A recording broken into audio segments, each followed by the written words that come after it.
hulugan ng ikalawang regalo. Housemates, bagamat kayo ang hinirang na dream team, hindi pa kayo kumpleto.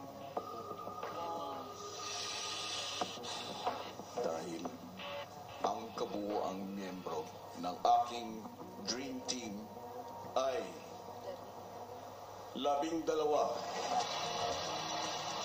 Nangangahulugan, 3 housemate pa ang inyong makakasama upang malaman kung sino ang mga ito.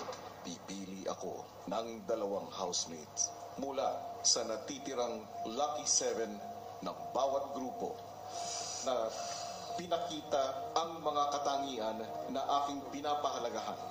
Sila ang magtutunggali upang malaman kung sino ang makakakuha ng huling Lucky Star, huling Lucky Sun at huling Lucky House na bubuo sa aking dream team.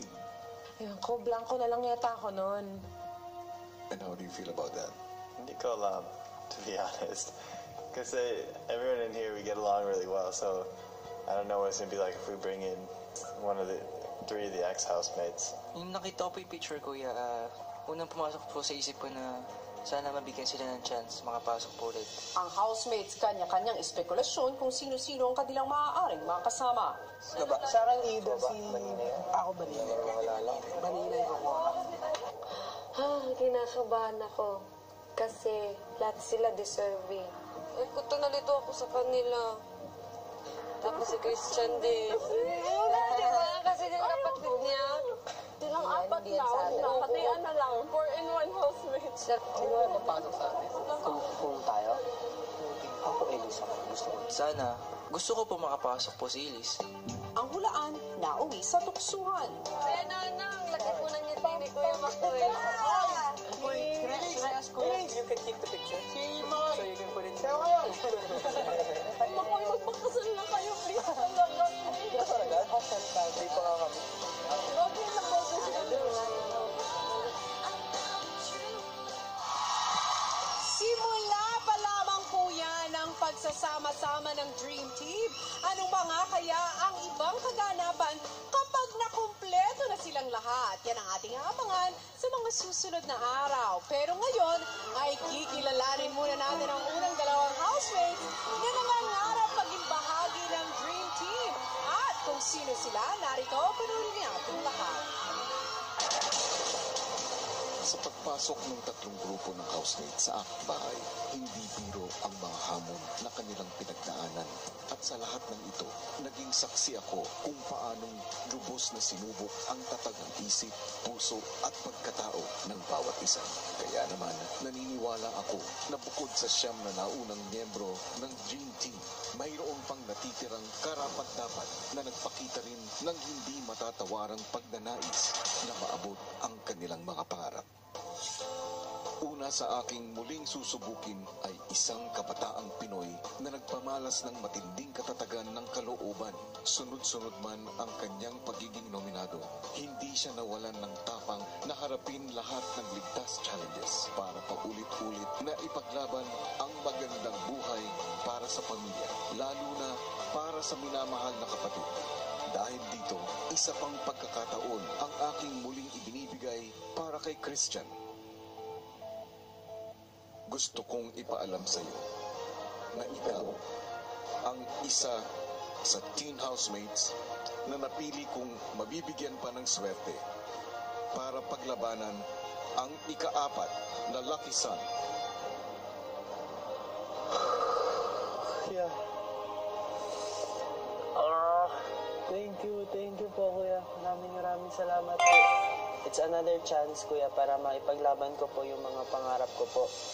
Isa pa sa napili ko para muling ipaglaban ang kanyang pwesto sa loob ng bahay ay nagpakita rin ng lubos na pagnanais na makuha ang mga pangarap hindi lang para sa sarili pero lalo na para sa kanyang pamilya.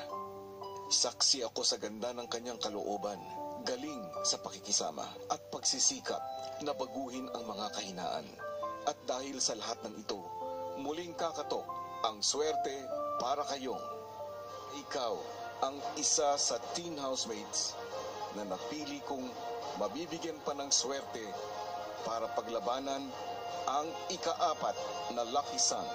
Pagbutihin ko po, kuya. Para makabilang po sa 4th Lucky Sun po, kuya. Mga kapamilya, ang courtside kusinero ng Zamboanga, Christian, at ang pag-asa ng angka ng Zamboanga, Young!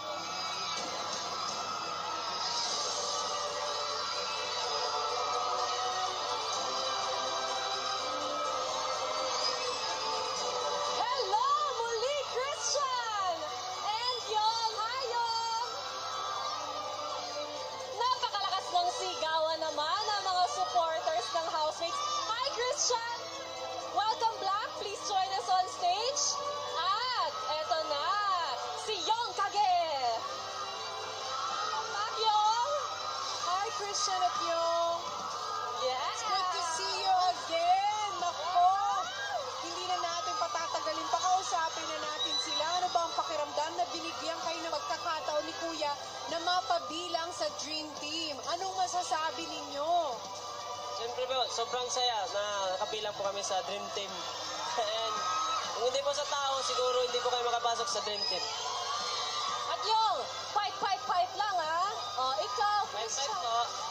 Sobrang thankful po dahil nabigyan kami ng pangalawang pagkakataon na lumaban para sa mga pangarap namin po. And nagpapasalamat po talaga ako sa inyong lahat na sumuporta po sa amin. Mahal na mahal namin kayong lahat.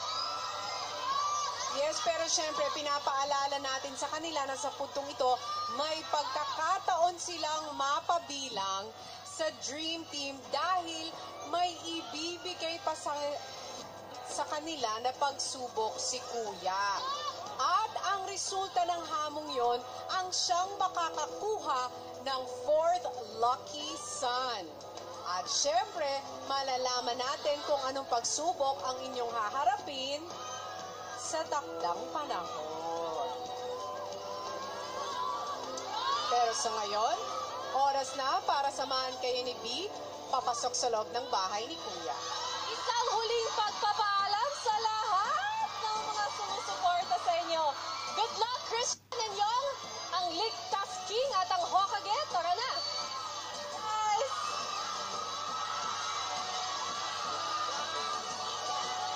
Pero ang tanong ngayon, sino-sino pa kaya ang pagtatapat-tapatin ni Kuya para makuha ang 2 pang slots ng ating Dream Team? Ang iba pa ninyong paboritong housemates at ang lahat ng lahat sa pagbabalik na Pinoy Big Brother Lucky Season 7.